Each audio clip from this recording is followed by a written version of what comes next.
Coming to you straight from the Rio Grande and beyond. Broadcasting to the four corners of the globe. So grab your seat, your coffee, or your sundowner. Okay, everybody, here we go. On point, as always. This is Gloves Off. Gloves Off. Back at you in Gloves Off. I'm Paul Buitrón. I'm here with a great guest, a man from San Antonio that threw his name in the hat for US Congressional District 28 as a Republican, Mr. Eric Hohman. And we're going to be touching base on why, number one, did it write the name down on a dotted line, and what's his intentions. And let's just get to know him. How we doing? You doing good? Yeah, I'm doing well. Thank you for having me. Like I said earlier, I appreciate you hanging in there. I know the schedule's crazy, and yeah, thank you for kind of being patient with me. I definitely wanted to do it. You know, it's been insane. It's an insane part of my life right now. I can imagine. You know, a lot of people go into or sign. Number one, you have to have a little bit of guts to put your name down that dotted line. And then once you get involved in there, a lot of people don't know what's going on because everybody's pulling you from different areas. And your area is a pretty good size. You know, it encompasses San Antonio, Zapata, all the way down to the valley and in between. And so you're probably going to be running around like a bat out of hell, right? Yeah, that's what I do every morning. I know, I'm sorry, man. I know I've texted you early in the morning. You're probably like, why is this guy sending me messages at 5 a.m.? But I have to get up at 5, take that little time for myself, work out, take my dog out to play. And then, you know, as soon as, like I said earlier, as soon as we get done with our interview here, I got to go door knock because no one is, sorry about my dog. No one really knows who I am. Sure. So how the idea come forth about you jumping in the race? What happened? What made change your mind? What occurred? Yeah, so I was working in Austin, Texas, and I basically was sitting there and watching this administration take over. I don't know where your listeners are or anything. I mean, I'm a Republican, but I thought, well, okay, Biden, it's going to be pretty tough for us, but I didn't expect it to be that tough. And I was sorry. Go ahead. Yeah, so I was muting so I can yell at my dog, but I'm sorry, you're gonna have to pick that up. But I was sitting at my desk, and you know, when I was in the military, people always said, "Hey, if you want to change something, don't just complain about it, do something about it." So, yeah, the last day that I could file, I went in there and threw my name in the hat, and kind of jumping in as my first rodeo. Understood. You know, and sometimes it how can I say? It keeps people in there because sometimes some candidates want to change something but they can't get their voice out, or the community wants to change something, and by leading or getting behind a candidate, that's the only way things can change. And that's what people need to understand. Well, absolutely, and they need to do the research. You know, you have to be able to, you know, I think as Americans we've gotten so used to convenience, and it's gotten somewhat laziness where whatever channel you watch on TV every night, it's not like it used to be when I'm 43. So like when I was a little kid, I remember the news would come on and that was kind of the news, right? It was unbiased and here you go, you take it for what it's worth. And now because of money, it all comes down to money, that people spin it their own way. So if you can watch CNN and you watch Fox News, you get the same news, but it's completely spun different ways. So people need to kind of, you know, do their own research and individually talk, try to get out there and really dig, because if not, you know, you're going to get someone that's, I mean, look at the Biden administration. If, like I said, I don't know where your viewers are at, but he said all the right things. And he said, oh, you know, I'm gonna fight COVID and we're going to be great. And I mean, look where our country's at, you know, the economy, our defense, our energy. I mean, it's just, and you feel bad for the guy, right? I mean, when you watch him on TV, he's just, you know, he just struggles. And I mean, he's still the president. I have respect for that. But I think America voted on feelings because they hated the way Trump was. Yeah, I mean, his ego, right? And he was very rude. And now it's costing us quite a bit. And America's hurting. Absolutely. Absolutely. And, you know, that I think that's where we're at. You know, people need to research the candidates. People cannot go by feelings alone because it's disastrous. We're learning it right now. I mean, the last year, people cannot You know, you see a lot of Democrats with buyer's remorse. Um, is that going to be good for the Republicans this coming? I don't know. Maybe, maybe so. It just depends. Um, People really need to look and research each and every candidate to see what the betterment of the future, because the United States, you have bad leadership up there, and it's trickling down, bad leadership trickling down all the way down. I mean, you're seeing it here in Laredo. I mean, Laredo's in chaos just in the last week. Yeah. Everything that's going on here in Laredo's just it's backwards. We lost our city manager that was there for 3 months, just quit. Not the city attorney, I mean. And then all of a sudden now the city manager just quits, and they're appointing somebody else that was there before, but and Laredo's in bad shape, so we need some good leadership to start pulling it out, and it's not happening anytime. You're not seeing it. We need really people need to step up and say, enough of this. Yeah, people need to do, like I said, you said it best. They got to register, they got to get in there. And I would like people to really get involved, start with your city council, start looking at your school boards, because that's where it starts, and most people, I mean, I was guilty of it. I mean, I didn't ever knew when I don't have kids, so I didn't care about school boards or any of that stuff. But then by the time you realize that these people are in power, they got voted in by the few people that are paying attention, or because they have that mindset, and now it affects the rest of people. They're like, what do you mean critical race theories at our school? And what do you mean that, the DA doesn't want to prosecute someone for stealing a car? It's just all those little things that by the time you know it, and once they're in there, they're very hard to remove. So people really need to get out there and step it up, and like you said, take full responsibility. And part of it's on the voter. We just gotten lazy, and we're like, someone else will do it. I think we're good. And by the time you know it, now we're paying for it. Yeah, you're absolutely correct.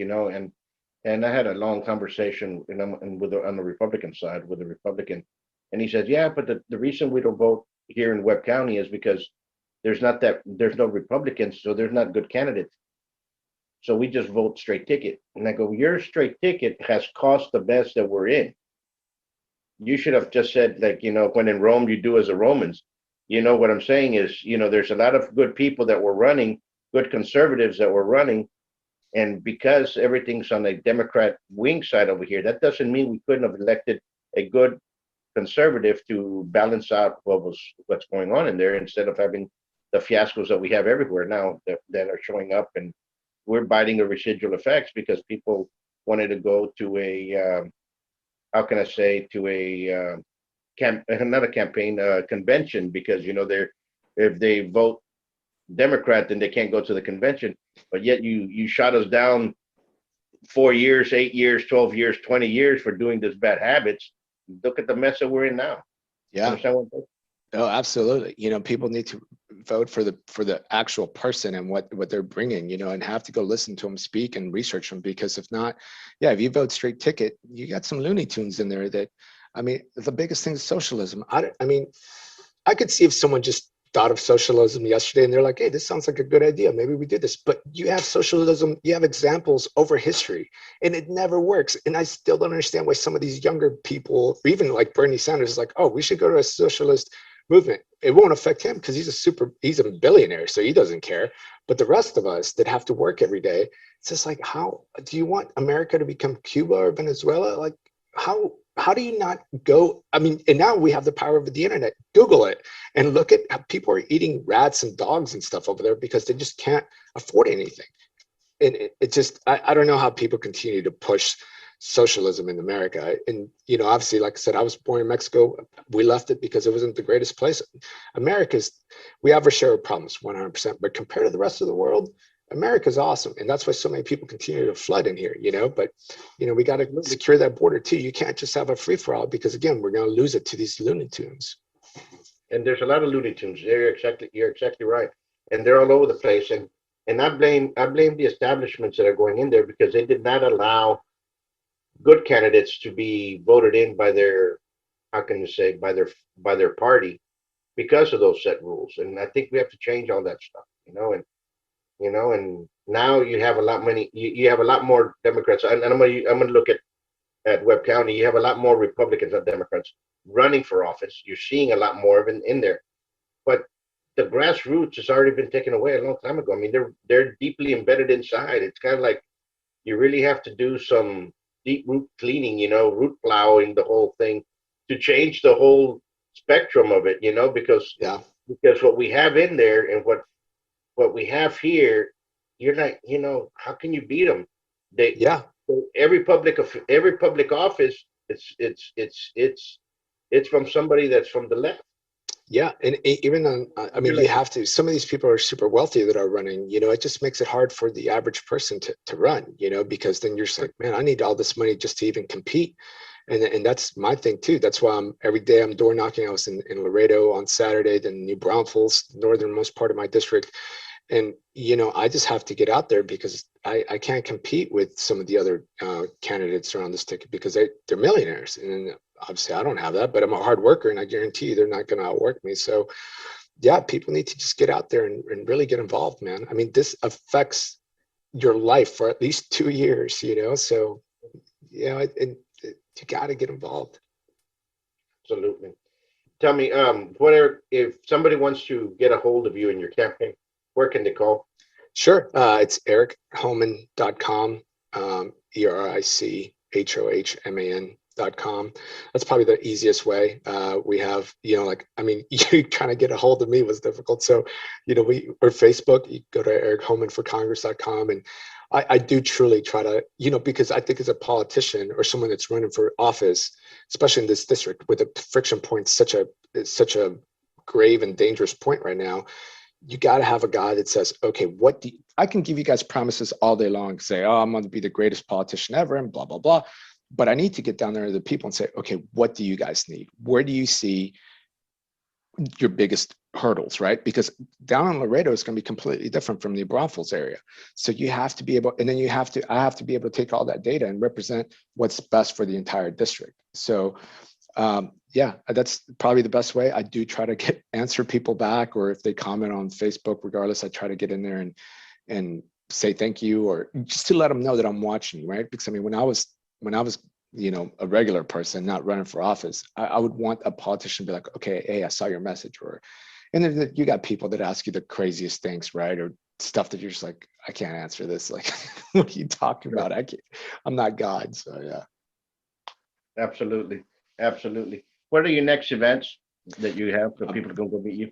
Yeah, so I'll be at the Webb County meet and greet tomorrow at the Embassy Suites from 6 to, I believe, 10 or 9:30 or so there in Laredo. So I'm looking forward to that. Hopefully, like you were saying earlier, I'll get to see the other 4 candidates I've never seen. So it'll be kind of good to kind of size up my competition. But yeah, and I want to. It looks like it's going to be a pretty good turnout on different offices that are being contested. So I'll be good to just kind of talk to people and get a feel for them, because like I said earlier, if you don't, then you get some of these politicians. It's all about them and their ego. But and politicians have forgotten that you're there for the people. You're not there for yourself to be on TV and just make yourself look good. You have to be there because the people that are hurting is the people of your district. Absolutely. Absolutely. And from all the different parts of your district, which are the different, how can I say, what's the different needs in each one of them? Well, obviously Laredo, right? For example, let's go down there. I mean, the poverty rate's bad, the city. And what's crazy, when I was down there on Saturday, you go down towards the border, even it doesn't look like a US city because that city council and that mayor, and I don't know what they're doing. And those people are struggling every day. And then you go to North Laredo, it just looks completely different. You're in a different, it's like a different, city altogether. So you got people in Laredo that are obviously, what I would think is that they want, the border security, right? They obviously want to be able to come back and forth. Some people have business in Mexico. That's fine. We can't affect them, but we got to be able to do it expeditiously and also where it's safe and secure for the people that have businesses to come back and forth. But just to have an open board, like the park, it's called where I shot the campaign video. It's by I forget the name of it. It's a soccer field and it's right on the river. You know the park I'm talking about? It's Magdalene. It's like a soccer. It's got a couple soccer fields, and then you got Sure. Yeah, so yeah, and it's just it could be an awesome park, but again, you need a physical barrier there, and you don't, because as soon as you go past the soccer fields and you kind of look into that little dirt road where the border patrol patrols, I mean, there's just clothing and trash, and it's just chaotic, it's just sad that we live in the United States and that's what we have. And then you go up to other parts of the district, and people are concerned, obviously, with the border security is obviously number one. But what about the police? They want people to cities, to have the backing for law enforcement, because without law enforcement, I mean, you've seen it, it's anarchy and it's chaotic. And then people look at what's happening in San Francisco and Chicago and all those big Democrat-run cities. They don't know what to do anymore because it's gotten so far out of hand that now their pride won't let them go back on their word about defunding the police. So they're just like, well, they live in nice neighborhoods. They're secure in gated communities, so they don't really care. But their pride and their ego won't let them say, hey, you know what? I messed up. Let me change that. And as a politician, you got to be able to say, hey, I'm human. I thought this was great.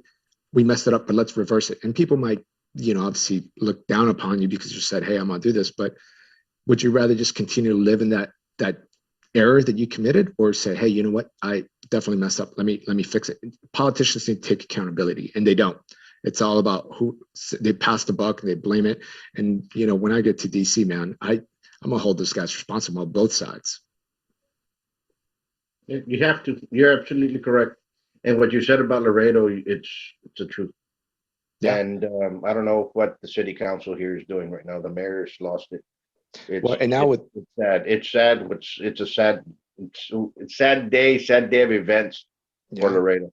And now you see with Laredo, Koya, right? I mean, the perception's not good. And then for people that just got appointed to those offices all of a sudden quit, then you're just like, man, where there's smoke, there's fire. And you know how it is. People like that don't want to go to prison, so they're going to start rolling over on people. So, God knows what's going to happen. I don't think it has one connection with the other. No, but no, it has no connection with the other whatsoever. I think the problems with the inner city municipality of Laredo, it's something that's been going on for a while, that it's heading to a boil. It already boiled over. It's boiling over, and it's just a matter. Yeah, I mean, people will stand up. You have some elections coming up. You have possibly 4 or 5 that can be replaced, including the mayor. So it might be 6 possibilities that can be replaced this November, and people better start looking at to see which candidates are good to be putting in there. No, that's awesome. Now, as of now, because we're in a very, very bad place right now. I think it's great what you're doing. At least you're talking to candidates or running for different offices, and that way, when people see it, they can kind of get a feel for if they're genuine, if they're full of crap, if they're just telling you what they want to hear and telling them all about themselves. I think it's great service, man. And technology just allows you to do that and have that direct link with someone. Where, I mean, normally we wouldn't be able to sit here, for forever, and if we didn't have this technology. So, man, keep it up for sure. Thank you so much. And this technology came actually because of COVID. All these programs started popping up all over the place. So I think something good came out of it. Because now we can touch base with people around the world and in other parts of the state and other states as well. Yeah, and then COVID. Yeah, it's I wish, I was telling someone earlier, it's just, I wish that both the medical field from the right and the left, the doctors, truly got together and said, okay, what's the best for the people? Not for big pharma, not for people the politicians that invested in big pharma. They keep telling everybody, get boosted, take this pill. And Fauci needs to go. I can't stand that guy. Like, that dude perjured himself under oath. He needs to go. And I don't know why we're not holding that guy accountable. It's, without accountability, people are going to continue to do what they want. And hypocrisy is ruling the US right now. So I wish the doctor said, does COVID exist? 100%, obviously. But they need to say, okay, if you got, whatever shot you got, and then now you're up to like 4 boosters, I think it is, or 5, I don't even know. But that to me just tells me that I shouldn't be getting it. And then 2, I shouldn't be able to spread it if you have all these boosters. So, and then people that have all that still continue to get it. And then their answer is like, oh, it's because of the unvaccinated people. I'm just like, well, then obviously your booster and your shot doesn't work. So yeah, absolutely. It's a nightmare, man. People need to start holding people accountable. Absolutely. I agree with you 100%. Yeah. Well, we're running out of time, but what I'm going to tell you is, good luck on your campaign. Keep moving forward. And thank you once more for signing your name on the dotted line, because we need more people to do that. And I appreciate it as well. And yeah, yeah, thank if you. you're ever down here in Laredo, look us up. Maybe we can go grab some lunch. We show you some good place to eat. Yeah, no, I'll be down there tomorrow morning. I'm gonna get down there early so I can do the door knock, but we'll grab some lunch or something. Yeah, absolutely. All right. Hopefully for the event. Are you gonna be at the event tomorrow? I won't be. I won't be at Okay. the event. I have a previous engagement, Okay. so Okay. I won't be. And but I think it'll be a good event. I think folks are going to be. They're doing a good job. Yeah, we'll try to spice it up and make it fun for them when they come out. I think some of these events are super boring, man. I want to come out to music, like in when you see like fighters come out. I think that should be a thing. Like everybody should come out to a theme song to get the crowd coming Sure. out. Like I'll come out to like Eye of the Tiger or El Rey by Vicente Fernandez. Like, And push it forward. That's what you need. You know, yeah, we need. man. The thing is, people need to make it be fun, make it fun, enjoyable for people to go out there. Oh, absolutely, man. Because When I was in because if it's, Afghanistan, I because dressed up like a teddy bear. if it's boring, people can be at the house be bored and glum anyway. You know, Yeah. so when they leave the house, they want to go and be in a place that's enjoyable, not in a place where they're going to be rocked on. You know what I'm saying? Yeah, 100%, man. I'm the same way. I gotta have fun with it. You know, you be safe, you stay safe, Yeah, and thank you so folks out much. there. I'm going to tell this to the folks out there. There's 7 candidates on the Republican side. Research each and every single one of them, and make your vote. Make your vote count. And everybody, early votes, basically 2 weeks away, Yeah, and about 2.5 weeks away. So it's going to be very important for everybody to go out there and vote. 100%. Yeah, thank you so much, man. Until next time, peace. Yeah, take care. Thank you. Thank you.